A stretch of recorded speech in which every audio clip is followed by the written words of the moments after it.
जय साईनाथ। साईं बाबा की आज्ञा से मैं साईं सच्चरित्र का अध्याय 26 आरंभ करती हूँ। इस सृष्टि में स्थूल, सूक्ष्म, चेतन और जड़ आदि जो कुछ दृष्टिगोचर हो रहा है वह सब एक ब्रह्म है और इसी एक अद्वितीय वस्तु ब्रह्म को ही हम भिन्न भिन्न नामों से संबोधित करते तथा भिन्न भिन्न दृष्टियों से देखते हैं।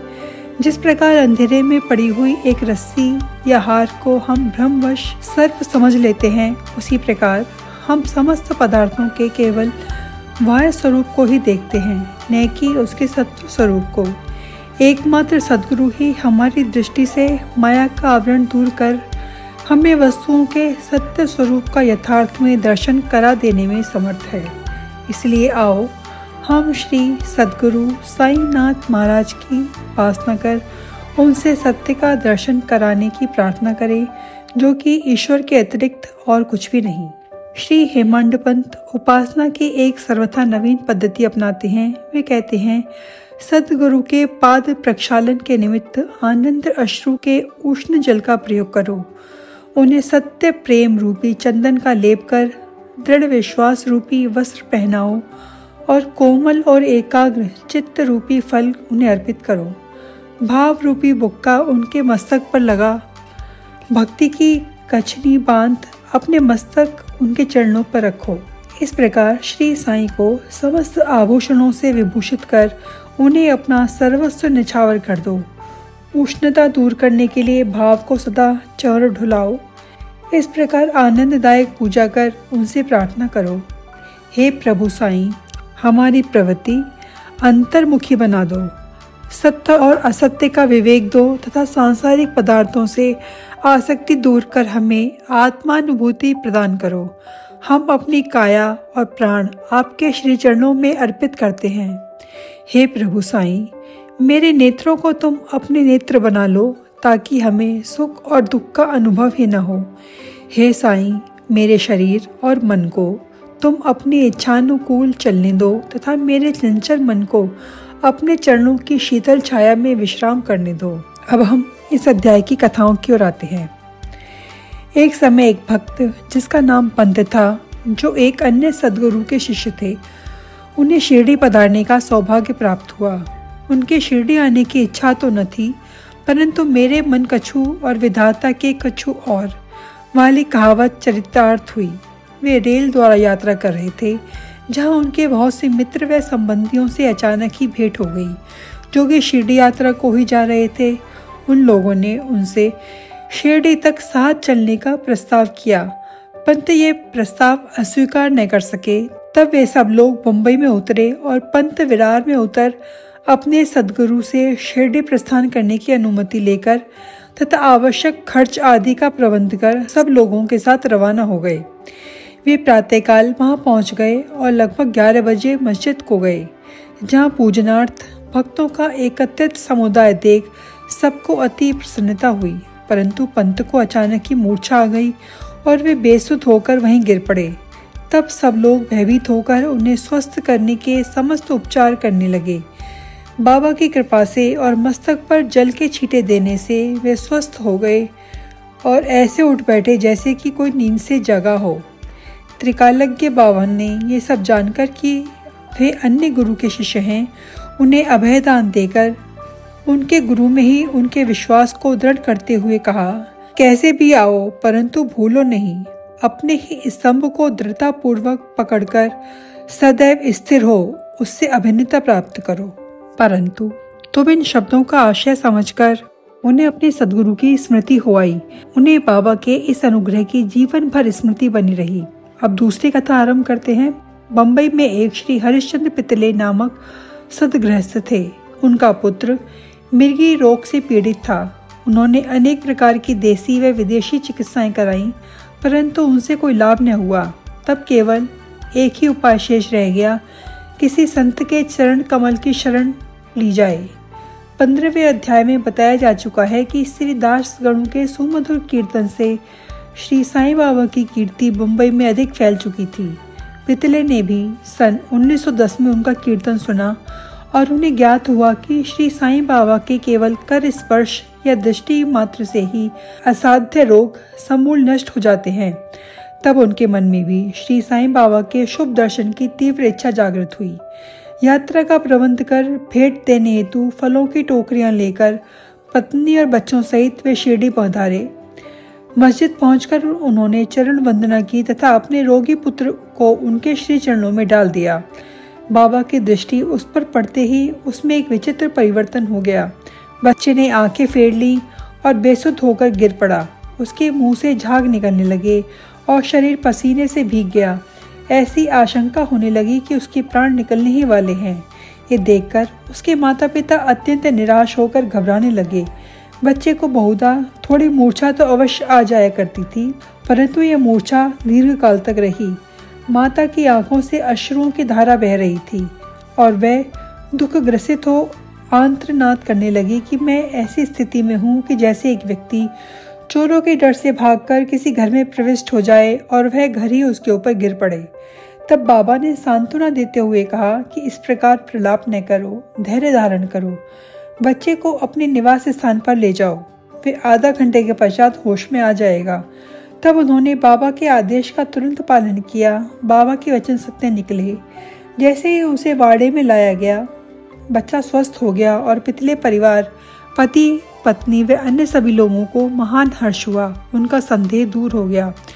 श्री पितले अपनी धर्म पत्नी सहित बाबा के दर्शनों को आए और अति विनम्र होकर आदर पूर्वक चरण वंदना कर पाद सेवन करने लगे। मन ही मन में बाबा को धन्यवाद दे रहे थे। तब बाबा ने मुस्कुराकर कहा कि क्या तुम्हारे समस्त विचार और शंकाएं मिट गईं? जिन्हें विश्वास और धैर्य है उनकी रक्षा श्री हरि अवश्य करेंगे। श्री पितले एक धनाढ्य व्यक्ति थे, इसलिए उन्होंने अधिक मात्रा में मिठाई बांटी और उत्तम फल तथा पान बीड़े बाबा को भेंट किए। श्रीमती पितले सात्विक वृत्ति की एक महिला थी।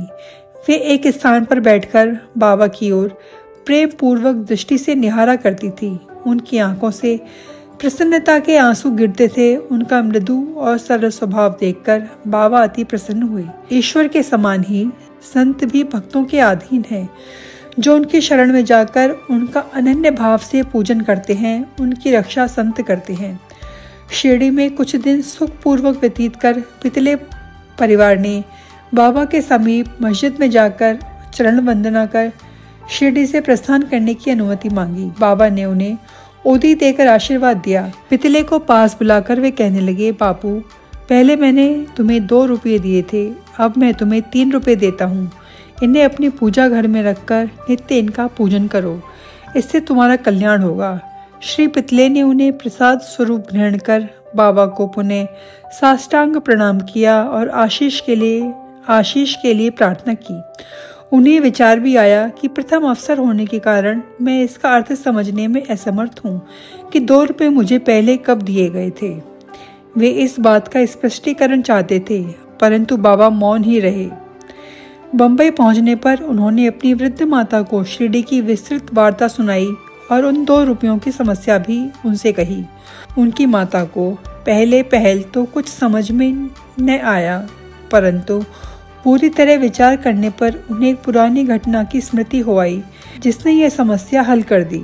उनकी वृद्ध माता कहने लगी, जिस प्रकार तुम अपने पुत्र को लेकर श्री साईं बाबा के दर्शनार्थ गए थे, ठीक उसी प्रकार तुम्हें लेकर तुम्हारे पिताजी अनेक वर्षों पहले अक्कलकोट महाराज के दर्शनार्थ गए थे।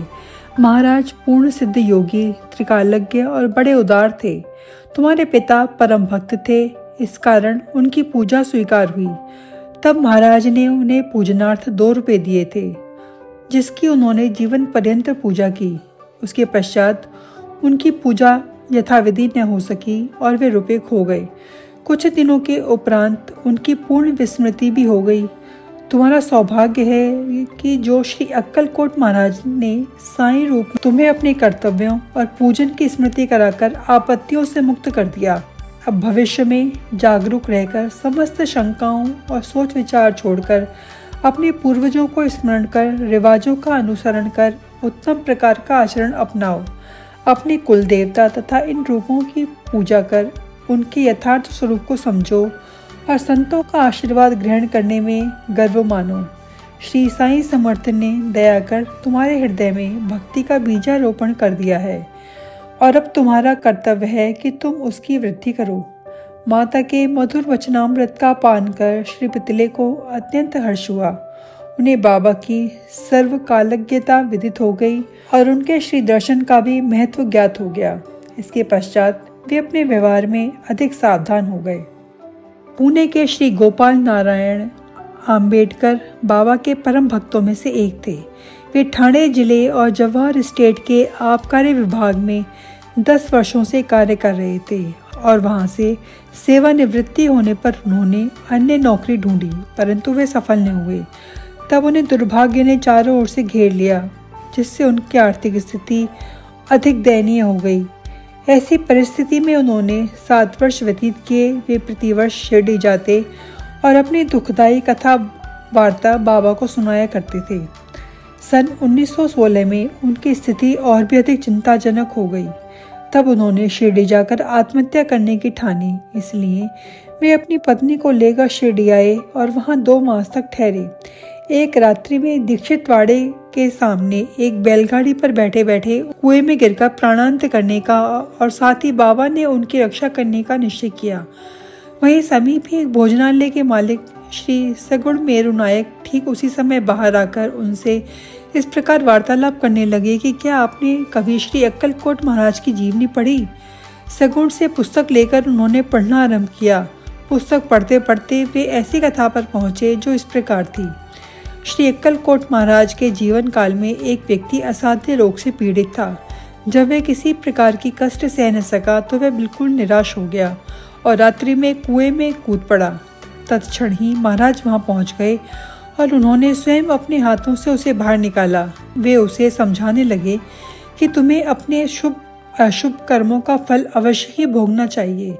यदि भोग अपूर्ण रह गया तो पुनर्जन्म धारण करना पड़ेगा। मृत्यु से ये श्रेयकर है कि कुछ दिनों तक उसे सहन कर पूर्व जन्मों के कर्मों का भोग समाप्त कर सदैव के लिए मुक्त हो जाओ। ये सामायिक और उपयुक्त कथा पढ़कर आम्बेडकर को महान आश्चर्य हुआ और वे द्रवित हो गए। यदि इस कथा द्वारा उन्हें बाबा का संकेत प्राप्त न होता तो वे अभी तक उनके प्राणांत ही हो गया होता। बाबा की व्यापकता और दयालुता देखकर उनका विश्वास दृढ़ हो गया कि वे बाबा के परम भक्त बन गए।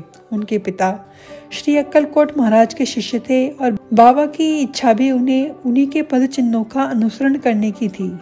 बाबा ने उन्हें आशीर्वाद दिया और अब उनका भाग्य चमक उठा।